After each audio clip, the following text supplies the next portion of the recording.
Hello and welcome to one more of our Gems of the Alshich series. I'm sorry I'm posting this late today. I only got back from Northern California yesterday late at night, so my day is a little bit out of sequence. Nevertheless, we come to the Sedra, the Parsha of Re'eh, and this, for those who like chapters, is Deuteronomy Devarim. That's chapter Yud Aleph, and it's right at the end of Yud Aleph, which is Kof Vav and Kof Zayin. Now, this is hugely important. Most of the mitzvahs are in the book of Devarim. Most of the commandments come in these three sedras that come next.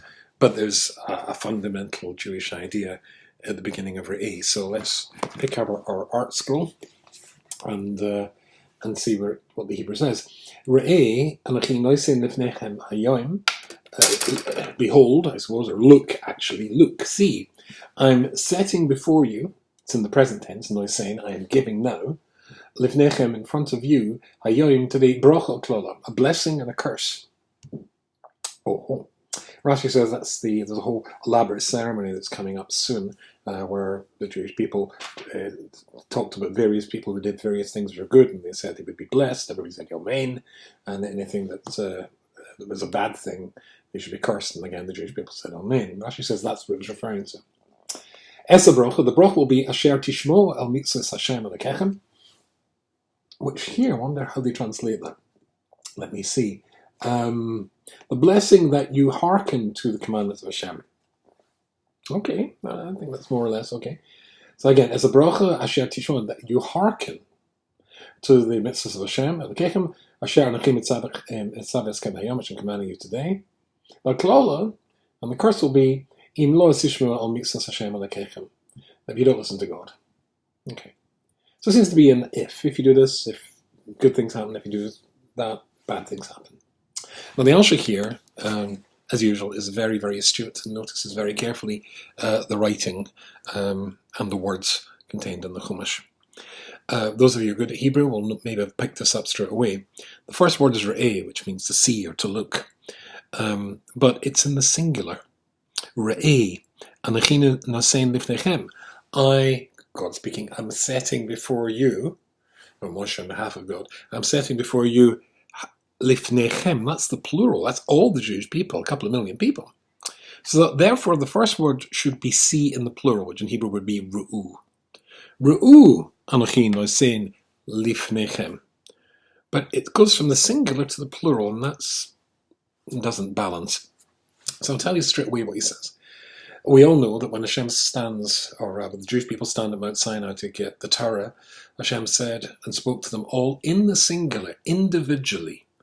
And there's a Jewish tradition that every single Jew who was going to be born throughout all of the ages, that's you and I today as well, stood at Mount Sinai. You probably remember me, I stood in your toe, to get the Torah. And when Hashem spoke to us, and the first words he said, Anochi Hashem Elokechem Asher Hatzesi Etzchem Eretz Yisrael, again, it was in the singular. Each person had God speaking directly to him. Anochi Hashem Elokecha, I'm your God. Not Elokechem, you is one of a big mass, enormous group of people. No, I'm speaking to you. That means me, Yehuda Yonah Rubenstein, standing there.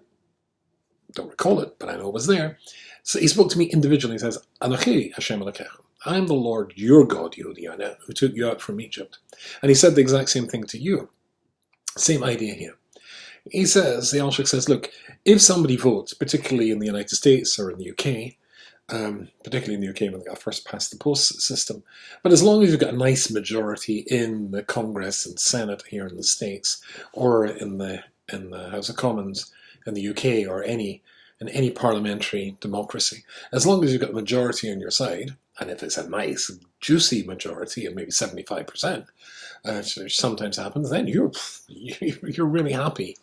And you don't care about the small minority of misguided people who didn't vote for you and your policies. The same would be in the old days when you had kings. As long as the vast majority of people think you're popular, then you don't care about the couple of disgruntled individuals or a small cluster of moaners and whiners, because the vast majority of people are on your side.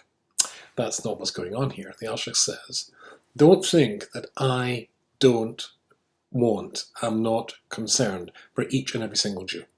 Re'eh, I'm giving it all these mitzvahs, all this Jewish stuff, all the Torah, to all of you. But look at it as one person. Everyone counts. It matters to me if one person is not there, is not part of this process. Every Jew counts. And then he returns to the theme which he's talked about before, and that was the theme of the importance of listening. So let's review the words again. Look, see what I'm doing for you today, that I'm setting before you today, bracha v'kolola, a blessing and a curse. What's the blessing? The curse, which Rashi says comes later. Now Rashi says no. It tells you right in the next pasuk what the blessing and the curse will be. Esa bracha. We'll come back to the word es in a second. The blessing, asher tishma'u mitzvos Hashem Elokechem. The blessing will be if you listen to God. Listening is a blessing. That if you listen to God, then esa bracha. Bracha, incidentally, the Hebrew word for bracha, which is always translated as blessing, the word actually means to increase. What you've done here, what you've started here, by doing the mitzvahs, by keeping the conditions of the contract between us and Hashem and God, that's going to increase. It'll be a bracha if you listen. So the fact that you're listening itself, that becomes the blessing. It will increase. And the word es, aleph, sof, the first Hebrew letter and the second, and all the letters in between, es means something else is included. It's called a ribui in Hebrew, an extra, more. Well, every letter from aleph to sof from the beginning to the end would be containing everything. Everything's going to come your way. In addition to the mitzvah you've done, it'll be a bracha, an increase, as a consequence of me giving much more than you've given me, says God. And we again, just recently in one of our previous Gems of the Alshich pointed out, it's difficult to conceive in Jewish philosophical or theological terms of God giving you something in this world. The reward of a mitzvah is so vast it could never be contained in this world. But the perot, the fruits of the mitzvah that you did, that does come to you in this world. So that as in the second paragraph of the Shema, it says if you keep the mitzvahs of God, then all the fruits will come in its season, there'll be plenty of food to eat, it will grow in the fields. That's not the reward. That's the fruits of the reward to allow you to carry on doing more and more mitzvahs. That's the same idea here. That here there's going to be an extra, the S, something extra. Another idea is going to be that you're going to be given the fruits of the mitzvahs, the reward, so you can do more. And then it goes on to say, it talks about the curse. And then it says the following thing, the curse is that you're not a listener. But it doesn't use the word es. There's an extra that comes for doing mitzvahs, but there's no extra bonuses that come from doing stuff that's bad. It's just the bad thing that's on right. You're not going to benefit from that. Lots more to say here. As usual with the Alshich, there's a whole treasure trove to dig into, but at least it gives us a bit of a gem. But again, this important point, to be a listener. Somebody just phoned me, I'm very, very close to, been close to for a long time. Sorry, I'm lying. I phoned this person because I heard through the grapevine that he was possibly not going to make a decision which everybody feels would benefit the person. I'm not going to go into, obviously, the details and who says they're right and he's wrong anyway. But one thing is absolutely certain, and that is, as I said to my dear old friend, everybody needs a mentor, everybody needs a rabbi, as it says at the beginning of Pirkei Avot. Pirkei Avot is, Asa lecha rav, get for yourself a mentor. Nobody sees themselves objectively or clearly. But once you've got a mentor, you've got to listen to him, or listen to her, if it's a rebbetzin or a rabbi.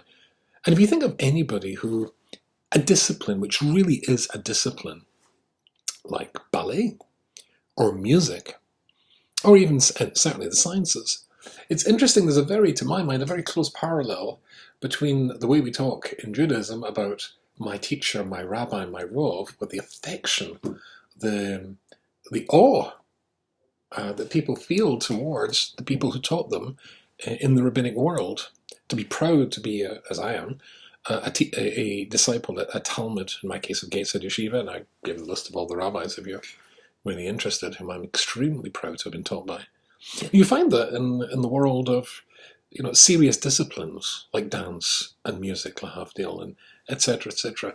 That Beethoven was a student of was it? I've forgotten now. Gosh, was it Mozart? Haydn? It was Haydn. Okay. There's a line. There's the line that connects. You can never achieve greatness until you find somebody you can learn from and listen to, and then you give yourself over to their guidance, their instruction, allow them to mold you into a work of art. That's the blessing. That's a huge blessing. If only you'll find somebody you'll listen to, and then listen. Wish you good Shabbos.